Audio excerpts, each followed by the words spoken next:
هذه إذاعة إرنا. المستمعات الكريمات والمستمعي الكرام، متابعي إذاعة أرينا حيثما كنتم وحيثما يصلكم بثنا، أهلا ومرحبا بكم في مستهل البرنامج العربي لهذا اليوم الجمعة 5 من فبراير. وكما عودناكم مستمعات الكريمات ومستمعي الكرام، نستهل برنامجنا معكم ابتداء بنشرة للأخبار، ثم نقدم لكم حلقة جديدة من برنامجكم الأسبوعي تعليق على الحدث، ونخصص الجزء الأول منها لتناول تداعيات وجود القوات الإريترية في تيغراي وطلب الإدارة الأمريكية منها الانسحاب فورا. في الجزء الثاني نقدم لكم متابعة من القاهرة للتوتر بين إثيوبيا والسودان على الحدود المشتركة بين البلدين. قبل ذلك مستمعاتي الكريمات ومستمعي الكرام، أقدم لكم نشرة للأخبار فيما يلي أبرز عناوينها. مفوض المفوضية العليا لشؤون اللاجئين يؤكد اختفاء 20,000 لاجئ إريتري من معسكر ماي عيني. اليونيسيف تكافح سوء تغذية الأطفال في إريتريا. صحيفة الشرق الأوسط تقول بأن إثيوبيا تتجاهل التحذيرات المصرية. الأمارات تقرر منح جنسيتها للمستثمرين وأصحاب مهن أخرى. كانت مستمعات الكريمات ومستمعي الكرام تلكم عناوين النشرة، وهاكم تفاصيلها من إذاعة أرينا. إذاعة إرينا، صوت مستقل لإريتريا. أكد السيد فيليبو غراندي مفوض المفوضية العليا لشؤون اللاجئين بأن 20,000 لاجئ إريتري اختفوا من معسكر ماي عيني للاجئين في تيغراي بعد الحرب الأخيرة. جاء هذا التصريح بعد زيارة قام بها السيد غراندي للمعسكر، حيث قال بأن العديد من الذين كانوا في المعسكر اضطروا للهرب منه بعد التدمير الذي تعرض له. وقال السيد غراندي أيضا في تصريحه للصحفيين بأنه لم يتمكن من زيارة معسكري حساس وشمالبا، وهو المعسكر الذي تعرض لتدمير كبير أثناء الحرب الأخيرة. وكان العشرات من اللاجئين قد هربوا من المعسكرات المذكورة بعد دخول قوات إريترية إليها وأخذ بعض سكان المعسكر إلى جهات غير معلومة، وهو ما أكده بيان الإدارة الأمريكية الجديدة الذي طالب بانسحاب فوري للقوات الإريترية من الإقليم. في تقريره السنوي حول أوضاع الأمومة والطفولة في إريتريا، ذكر برنامج الأمم المتحدة للأمومة والطفولة اليونيسيف بأنه قدم مساعدات ل 69,300 طفل يعانون من سوء التغذية الحاد في إريتريا، بينما قدم مساعدات أخرى ل 51,000 طفل و500 آخرين يعانون من سوء التغذية المتوسط. بينما تم تطعيم 247,200 طفل بفيتامين ألف، وتتراوح أعمار هؤلاء الأطفال ما بين 60 شهرا إلى 6 سنوات. وقالت المنظمة في تقريرها بأنها حصلت على 10.6 مليون دولار لبرامجها في إريتريا مقابل المبلغ المطلوب، وهو 18.8 مليون، أي بنسبة عجز تقدر ب56% من النسبة المطلوبة. الجدير بالذكر بأن سياسات الحكومة الإريترية فيما يتعلق خاصة بمكافحة فيروس كورونا ضاعفت من سوء الأحوال العامة في البلاد للكبار والصغار على حد سواء.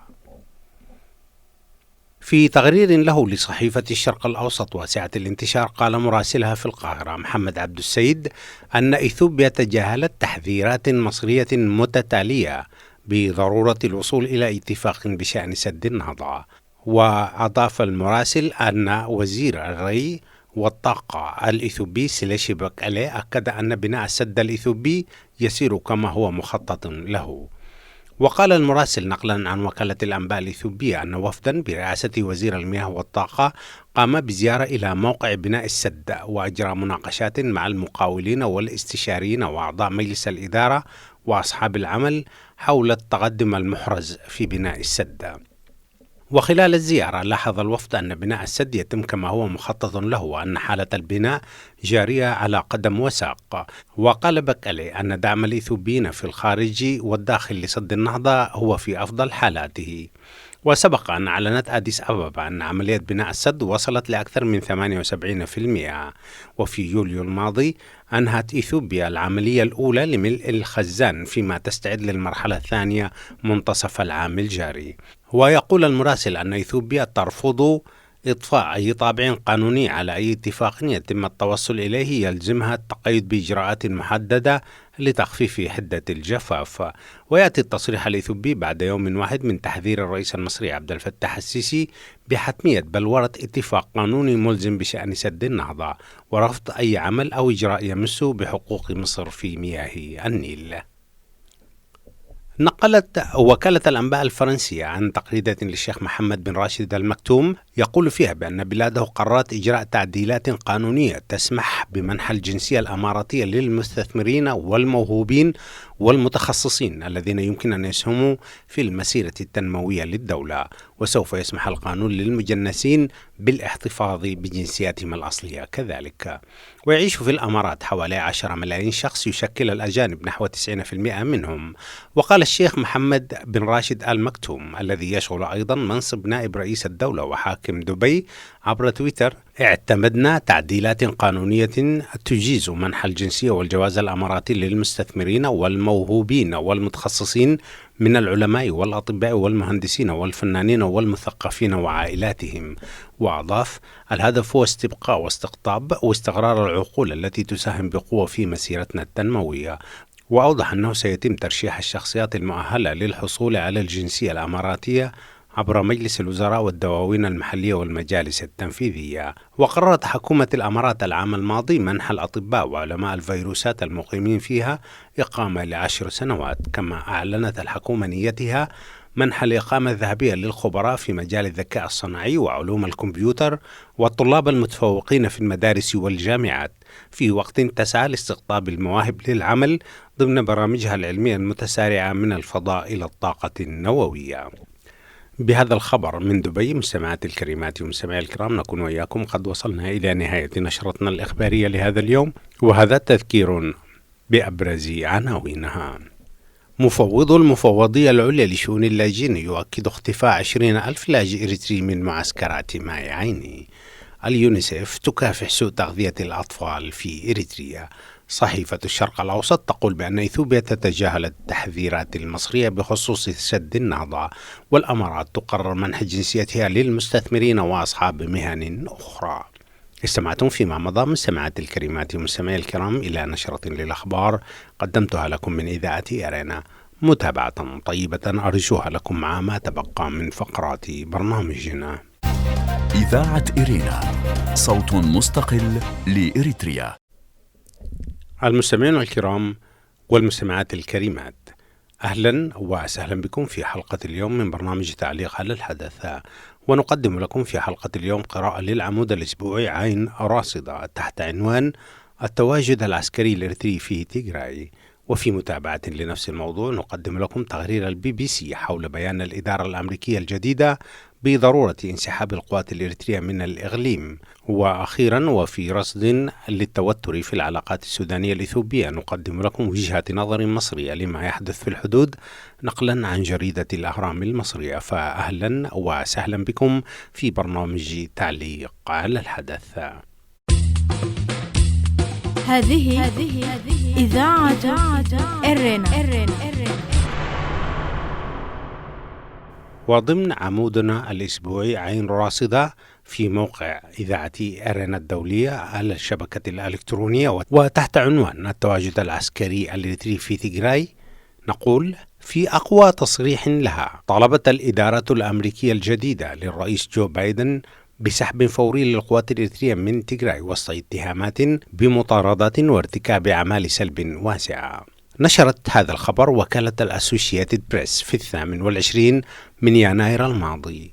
وعلى الفور قامت الحكومة الإريترية بتعديد انتهاكات الوياني للسفير الأمريكي في أديس أبابا، ولكأنها تقول بأن ما يمارسه الجيش الإريتري في تيغراي تبرره الجرائم السابقة لقادة الوياني خاصة في حرب 1998-2000. وجود الجيش الإريتري في تيغراي يمكن أن يخدم أي مصلحة إلا المصلحة العليا لإريتريا، وبالفعل بدأت الآثار السالبة لهذا التواجد تطفو على السطح باتهامات لمجموعة إثنية معينة من الجيش بارتكاب جرائم حرب في إقليم تيغراي. هذه الاتهامات صرفت الناس عن السؤال الأساسي، وهو لحساب من يحارب الجيش الإريتري في تيغراي اليوم. إذاعة إرينا، صوت مستقل لإريتريا. أبي أحمد من جانبه استثمر علاقاته بديكتاتور أسمرة للاستفادة من الجيش الإريتري المتعود على حرب العصابات في مطاردة قادة الوياني، وهو الأمر الذي لا يقوى الجيش النظامي الإثيوبي على القيام به، وهو ما دفع الكثيرين إلى النظر إلى الجيش الإريتري في مشاركته في الحرب الإثيوبية كجيش مأجور. وعلى رأس قائمة التصفية والانتقامات التي يحملها الجيش الإريتري القضاء على الجنرال تصادقان جبرتنساي رئيس هيئة الأركان السابق، والذي يعتبر مهندس العمليات العسكرية في حرب 98-2000 ضد إريتريا، إضافة إلى رئيس جهاز الاستخبارات في نفس الفترة وجنرالات آخرين من قادة الوياني. هذه إذاعة إرينا. إن هذه الحرب يخوضها الجيش الإريتري بغرض الانتقام وتصفية الحسابات الخاصة للديكتاتور، وسوف يجني أشواكها الشعب الإريتري، لأن الديكتاتور لن يحكم إريتريا إلى الأبد. ويبرر بعض مناصري الديكتاتور الفظاعات التي يتم ارتكابها اليوم بأنها ردا على الفظاعات التي ارتكبها جيش إثيوبيا في فترة الحرب الحدودية مع إريتريا، وتلك الفظائع لا شيء يبررها وستبقى في الذاكرة الجمعية كجرائم لا تمحى، مثل الفظائع الكثيرة التي ارتكبها جيش منغستو ومن قبله جيش هايلي سيلاسي.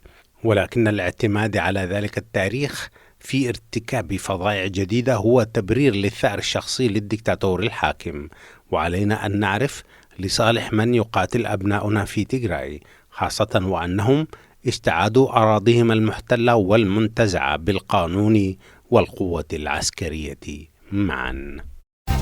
إذاعة إرينا، صوت مستقل لإريتريا. استمعتم فيما مضى مستمعات الكريمات ومستمعي الكرام إلى قراءة لعمود عين راصدة تحت عنوان التواجد العسكري الإريتري في تيغراي بقلم فتحي عثمان. في الجزء التالي نقدم لكم التقرير الذي كتبته الBBC تحت عنوان أزمة تيغراي، إدارة بايدن تطالب بانسحاب فوري للقوات الإريترية من الإقليم الإثيوبي. قالت وزارة الخارجية الأمريكية أن ثمة تقارير موثوقة حول تورط الجيش الإريتري في انتهاكات لحقوق الإنسان بما في ذلك عنف جنسي وأعمال نهب. ويعد هذا أول بيان لإدارة بايدن بشأن أزمة تيغراي، وتنفي كلا الحكومتين الإريترية والإثيوبية وجود أي قوات إريترية في الإقليم. وقتل الآلاف وترك نحو 2,000,000 شخص أو ثلث سكان الإقليم ديارهم منذ اندلاع النزاع في مطلع نوفمبر الماضي. وقالت وزارة الخارجية الأمريكية أن الحوار بين الحكومة الإثيوبية وسكان تيغراي كان مهما، وأن ثمة حاجة لتوفير المساعدات الإنسانية على الفور بسبب تقارير موثوقة تفيد بأن مئات الآلاف من الناس قد يموتون جوعا. هذه إذاعة إرينا. أزمة تيغراي أي دور لإريتريا فيما يحدث في إثيوبيا. وتواصل الBBC القول. أضافت وزارة الخارجية الأمريكية أن إريتريا شنت على ما يبدو هجمات بالمدفعية من جانب حدودها ولديها قوات في تيغراي رغم أن العدد غير واضح. وأوضحت الولايات المتحدة موقفها بأنه على كل القوات الإريترية الانسحاب من تيغراي فورا نظرا لتقارير موثوقة عن أعمال نهب وعنف جنسي واعتداءات في مخيم اللاجئين وانتهاكات أخرى لحقوق الإنسان. وأردف البيان أن هناك أدلة على قيام جنود إريتريين بإعادة لاجئين إريتريين قسرا من تيغراي إلى إريتريا. وكان ما يقرب من 100,000 إريتري يعيشون في 4 مخيمات في تيغراي بعد فرارهم من الاضطهاد السياسي على مدى العقد الماضي. الجدير بالذكر أن رئيس الوزراء الإثيوبي أبي أحمد فاز بجائزة نوبل للسلام في عام 2019 لاستعادة العلاقات مع إريتريا بعدما يقرب من عقدين من صراع حدودي بين الدولتين خلف ما يصل إلى نحو 100,000 قتيل. وفي الشهر الماضي اعترف أبي أحمد بأن إريتريا استضافت قوات إثيوبية مسلحة انسحبت إلى أراضيها بعد أن استولت الجبهة الشعبية لتحرير تيغراي على قواعدها في أوائل نوفمبر. رغم ذلك لم يعترف بأن القوات الإريترية قد دخلت لتيغراي لتعزيز القتال ضد الجبهة المتمردة. إذاعة إرينا، صوت مستقل لإريتريا. قتال مستمر. كانت الجبهة الشعبية لتحرير تيغراي هي الحزب الحاكم في المنطقة لما يقرب من 3 عقود، وقالت إنها استولت على القواعد العسكرية في ضربة استباقية في أعقاب انهيار العلاقات مع حكومة أبي أحمد. ورد رئيس الوزراء الإثيوبي بشن ضربات جوية وهجوم بري للإطاحة بالجبهة من السلطة، وأعلن انتهاء العملية بعد السيطرة على مقالة عاصمة الإقليم في نهاية نوفمبر الماضي. ورفض أبي أحمد دعوات الوساطة لإنهاء الصراع، قائلا أن إثيوبيا لن تقبل التدخل الأجنبي في شؤونها. وقالت الولايات المتحدة أن القتال لا زال مستمرا، محذرة من خطر حدوث تمرد طويل الأمد في تيغراي من شأنه زعزعة استقرار شمال إثيوبيا ومفاقمة التوترات العرقية في جميع أنحاء البلاد. وكان محللون قد قدروا قبل الصراع أن جبهة تحرير تيغراي لديها ما يصل إلى 250 ألف مقاتل، ومن غير الواضح كم خسرت منهم في هذا الصراع. ويشكل سكان تيغراي حوالي 6% من سكان إثيوبيا البالغ عددهم 110 ملايين نسمة. كان هذا مستمعاتي الكريمات ومستمعي الكرام تقرير للبي بي سي تحت عنوان أزمة تيغراي، إدارة بايدن تطالب بانسحاب فوري للقوات الإريترية من الإقليم الإثيوبي. هذه إذاعة إرنا. في الجزء الأخير مستمعاتي الكريمات ومستمعي الكرام من برنامجكم الأسبوعي تعليق على الحدث، نقدم لكم متابعة من القاهرة، هذه المرة للتوتر الناشب في الحدود بين السودان وإثيوبيا من وجهة نظر مصرية، وهي للكاتب مسعود الحناوي لجريدة الأهرام المصرية. ويقول الأستاذ مسعود الحناوي: المناوشات القائمة حاليا بين إثيوبيا والسودان ليست الأولى ولن تكون الأخيرة، فقد سبقتها مناوشات سقط خلالها ضحايا مدنيون وعسكريون، ولا يلوح في الأفق أمل لحل مشاكلهم الحدودية سلميا. فأديس أبابا لم يرق لها أن تسترد الخرطوم في ديسمبر الماضي بعض أراضيها المغتصبة في منطقة الفشقة الحدودية، ونددت بتلك الخطوة وحذرت من تبعاتها. ورغم أن الفشقة تتبع السودان بموجب اتفاقية دولية تعود إلى عام 1902، راحت حكومة أبي أحمد تفرض شروطا تعسفية للتفاوض من جهة، وتستعرض عضلات القوى من جهة أخرى.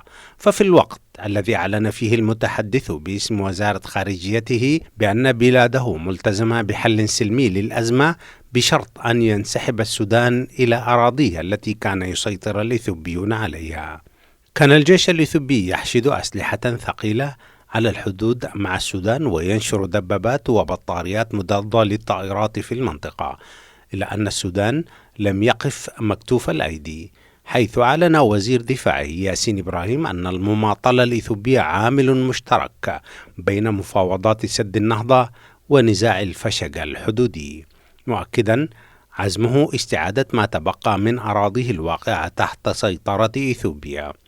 وقال نائب رئيس أركان الجيش السوداني عبد الله البشير: لدينا حدود موروثة ومعروفة عبر الأجيال، ولم نسعى لقتال، ولن نصبر على قتل النساء والأطفال، مشددا على عدم التفريط في شبر واحد من أراضي الفشقة، قائلا أن التحركات هذه المرة خطيرة واللغة كما هو واضح عنيفة. المناوشات تزيد من مخاوف اندلاع حرب شاملة قد تؤثر على أمن البحر الأحمر والمنطقة برمتها، وهو تطور لا نتمناه، ولكن يضعنا أمام تساؤل لمعرفة من أين تستمد حكومة إثيوبيا كل هذا الصلف والعناد والتعنت والمماطلة ومحاولة فرض الأمر الواقع، سواء في مفاوضاتها حول سد النهضة أو في مناوشاتها العسكرية على حدود السودان، وكلاهما يكشف عن وجهه كدولة تسعى لعلاج أزماتها الداخلية، سواء في مفاوضاتها حول سد النهضة أو في مناوشاتها العسكرية على الحدود مع السودان، وكلاهما يكشف عن وجهها كدولة تسعى لعلاج أزماتها الداخلية على حساب دول الجوار. إذاعة إرينا، صوت مستقل لإريتريا. كان هذا مستمعاتي الكريمات ومستمعي الكرام الجزء الأخير من برنامجكم الأسبوعي تعليق على الحدث، وكان تعليق لصحفي المصري مسعود الحناوي لجريدة الأهرام القاهرية تحت عنوان مناوشات إثيوبيا والسودان. وبهذا القدر مستمعاتي الكريمات ومستمعي الكرام من برنامجكم الأسبوعي تعليق على الحدث، نكون وإياكم قد وصلنا إلى نهاية فقرات برنامجنا، ولكن قبل الختام أقدم لكم موجزا سريعا لأهم ما ورد في صدر نشرتنا الإخبارية لهذا اليوم. مفوض المفوضية العليا لشؤون اللاجئين يؤكد اختفاء 20,000 لاجئ إريتري من معسكر ماي عيني. أكد السيد فيليبو غراندي مفوض المفوضية العليا لشؤون اللاجئين بأن 20,000 لاجئ إريتري اختفوا من معسكر ماي عيني للاجئين في تيغراي بعد الحرب الأخيرة. وجاء هذا التصريح بعد زيارة قام بها السيد غراندي للمعسكر، حيث قال بأن العديد من الذين كانوا في المعسكر اضطروا للهرب منه بعد التدمير الذي تعرض له. وقال السيد غراندي في تصريحه للصحفيين أيضا بأنه لم يتمكن من زيارة معسكري حساس وشمال با، والأخير هو المعسكر الذي تعرض لتدمير كبير أثناء الحرب الأخيرة. اليونيسيف تكافح سوء تغذية الأطفال في إريتريا. في تقريره السنوي حول أوضاع الأمومة والطفولة في إريتريا، ذكر برنامج الأمم المتحدة للأمومة والطفولة اليونيسيف بأنه قدم مساعدات ل 69,300 طفل إريتري يعانون من سوء التغذية الحاد، بينما قدم مساعدات أخرى ل 51,500 طفل آخر يعانون من سوء التغذية المتوسط. صحيفة الشرق الأوسط تقول بأن إثيوبيا تتجاهل التحذيرات المصرية بشأن سد النهضة. في تقرير له لصحيفة الشرق الأوسط واسعة الانتشار، قال مراسلها في القاهرة محمد عبد السيد أن إثيوبيا تجاهلت تحذيرات مصرية متتالية بضرورة الوصول إلى اتفاق بشأن سد النهضة. وقال المراسل بأن وزير المياه والري والطاقة الإثيوبي سيلاشي باكالي أكد أن بناء السد الإثيوبي يسير كما هو مخطط له. الأمارات تقرر منح جنسيتها للمستثمرين وأصحاب مهن أخرى. نقلت وكالة الأنباء الفرنسية عن الشيخ محمد بن راشد المكتوم قوله أن بلاده قررت إجراء تعديلات قانونية تسمح بمنح الجنسية الأماراتية للمستثمرين والموهوبين والمتخصصين الذين يمكن أن يسهموا في المسيرة التنموية للإمارات، وسوف يسمح القانون للمجنسين بالاحتفاظ بجنسياتهم الأصلية كذلك. كان هذا مستمعات الكريمات ومستمعي الكرام موجزا لأهم ما ورد في صدر نشرتنا الإخبارية لهذا اليوم، وبه نكون وإياكم قد وصلنا إلى نهاية فقرات برنامجنا. إذاعة إرينا، صوت مستقل لإريتريا. قبل الختام أذكركم دوما بأنكم يمكنكم الكتابة إلينا والتواصل معنا على البريد الإلكتروني arabicirena@gmail.com. حتى الملتقى بكم مجددا مستمعات الكريمات ومستمعي الكرام في حلقة جديدة من برنامجكم الأسبوعي تعليق على الحدث والبرامج الأخرى لإذاعة إرينا. تقبلوا تحياتي محدثكم فتح عثمان، وتقبلوا كذلك تحيات زملائي في الاستوديوهات الرئيسية للإذاعة في باريس، ودمتم في رعاية الله وحفظه وأمانه. هذه إذاعة إرينا.